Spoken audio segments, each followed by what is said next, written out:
Boa noite. Ele acredita num outro mundo possível. Tanto que desde os 12 anos ele milita nesse sentido. Nós vamos conjugar verbos com ele, com Roberto Saitenfus, que, como ele mesmo diz, já ocupou o plenário da Assembleia Legislativa em 97, quando deputados doaram a CRT para empresários gananciosos. Ele também já ocupou terra pela reforma agrária e ajudou a derrubar um presidente. Ele é da geração Collor, e é este guri aí. Ele, estando dentro do grupo Desobedeça, fundou o grupo Desobedeça GLBT. E hoje esse grupo é um dos organizadores da parada de luta LGBT de Porto Alegre, Alvorada, Guaíba, São Leopoldo e Passo Fundo. Isso. Ele é estudante de Direito, está quase se formando, participa da Comissão Especial da Diversidade Sexual da Ordem dos Advogados do Brasil e ajuda na construção do projeto de lei do Estatuto da Diversidade Sexual. Tudo bem, Roberto? Tudo bem. Bom, Roberto, militando desde os 12, quer dizer, um guri, como é que está o teu balanço? Tu achas que tens mais conquistas ou mais frustrações? É uma pergunta difícil, assim, porque em alguns aspectos tu tem mais conquistas, né? Eu vejo que a questão da informação, a questão do espaço que as pessoas têm tido nesse decorrer do tempo, ela é uma conquista e isso se avançou. Mas eu vejo na questão de direitos, ele ainda está estagnado. Principalmente o que tange a luta que eu desenvolvo hoje em dia, que é a luta pela livre expressão sexual. O direito à liberdade de expressão sexual de gays, lésbicas, bissexuais, travestis, transexuais, transgêneros, intersexuais e toda a sopa de letrinhas. Pois é, que eles estão cada vez, né, aumentando mais transgêneros, que mais? Travestis? Transexuais, travestis. É que, na verdade, essa é uma sopa de letrinhas que, na verdade, cada pessoa ela se entende a sua sexualidade. Então, a partir do momento que uma outra pessoa disser que a sua sexualidade é tal, acho que nós temos que contemplar e entender essa sexualidade, porque é ela que tem que se entender enquanto ser humano, né? E eu acho que, na verdade, tem avançado a passos pequenos, assim, tanto que hoje o Brasil não tem nenhuma legislação que defenda a comunidade LGBT. Tu tem garantias no judiciário que avançaram ali pelo entendimento de juízes, desembargadores, mas não se tem uma garantia em nenhuma legislação nacional. Isso demonstra que não houve avanço. Isso demonstra que a sociedade brasileira ela continua sendo uma sociedade conservadora, apesar dos pesares. Mas o Rio Grande do Sul tem alguns avanços que não tem nos outros estados, não tem? No judiciário, principalmente. Tanto que o Rio Grande do Sul ele é precursor no reconhecimento de uniões homoafetivas, seja a desembargadora Maria Berenice Dias é um exemplo disso, que foi uma constante lutadora e é hoje mais do que ex-desembargadora e magistrada, ela é uma militante da causa LGBT, é por isso que eu tanto respeito, mas eu acho que ainda tem de avançar. E no que tange a sociedade de uma forma mais ampla, a gente vê, na época do Fora Collor, né, que a gente militava e saía toda a juventude para as ruas, os esquemas de corrupção continuam, as formas de corrupção continuam da mesma forma, então não houve uma mudança de sociedade de fato. E tu foste te afastando dos outros movimentos por quê? Foi desistência? Idade é uma das questões. Mas o movimento estudantil ele tem um determinado espaço, né? E eu comecei muito cedo no Grêmio Estudantil da Escola Paula Soares, né? Eu comecei, com 12 anos eu estava nas passeatas do Fora Collor, enquanto meus amigos estavam brincando. Tu pintaste a cara? Eu saía de manhã, de tarde, de noite, eu ainda brincava com a minha mãe que eu saía de madrugada, se necessário. E a família não criou problema nesse sentido? Minha mãe, ela se assustava um pouco com isso, né? Porque minha família sempre foi uma família muito conservadora. Minha mãe foi freira, né? Ela só largou, enfim, de ser freira para casar com meu pai, então eu tive uma família com uma educação meio rígida, assim, de uma certa forma. Mas um pouco com essa minha militância, com tudo, ela acabou aceitando essas minhas idas para a rua. E às vezes, na verdade, eu só estava lá e só ligava, mãe, estou indo para a manifestação em tal lugar.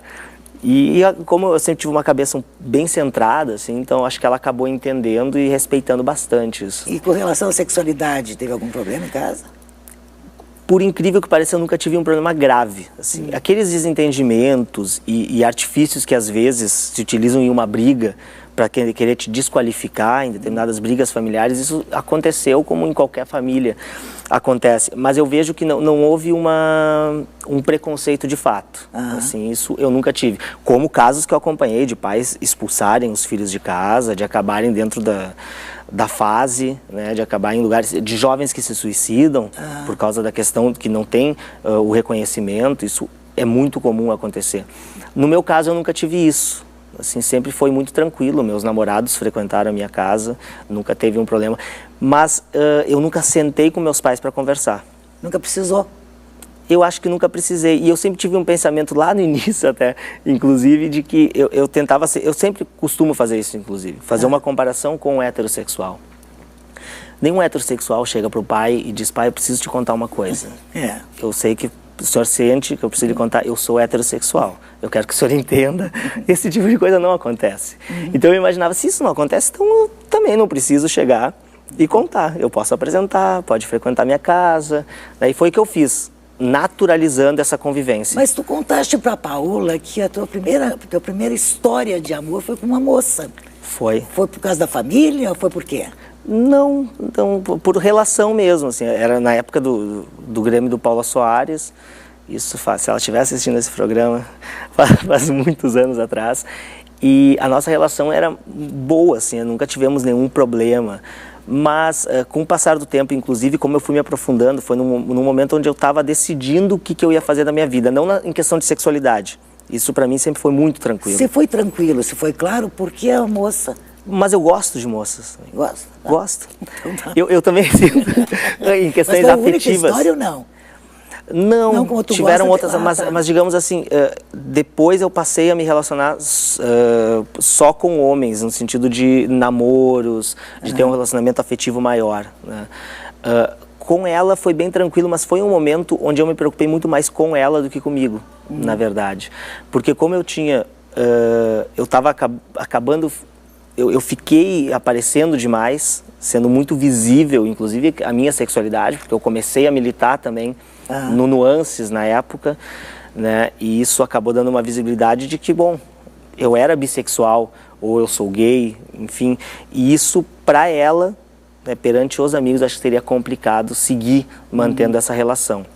Então eu decidi que era melhor terminar o relacionamento e, enfim, e começar a lutar pela livre expressão sexual, que foi quando eu iniciei no Nuances, isso em 99 e 2000. O que aconteceu com o Nuances, a tua saída do Nuances?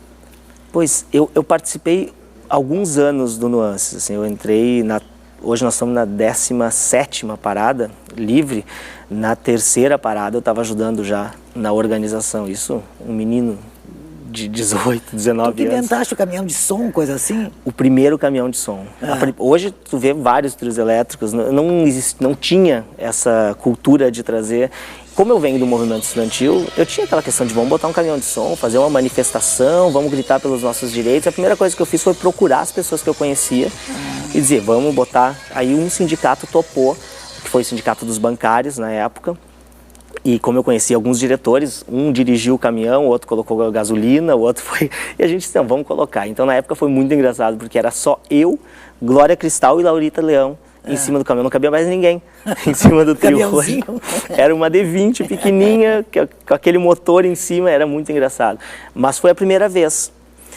E foi, inclusive, uma das coisas que me colocou a ter divergência e colocou a ter as divergências que eu tive internamente do grupo, assim. Que tipo de divergências?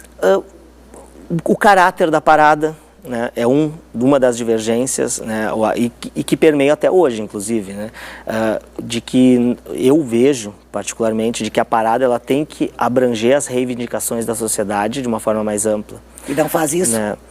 Eu acho que ela fica muito setorizada dentro da luta LGBT. Né?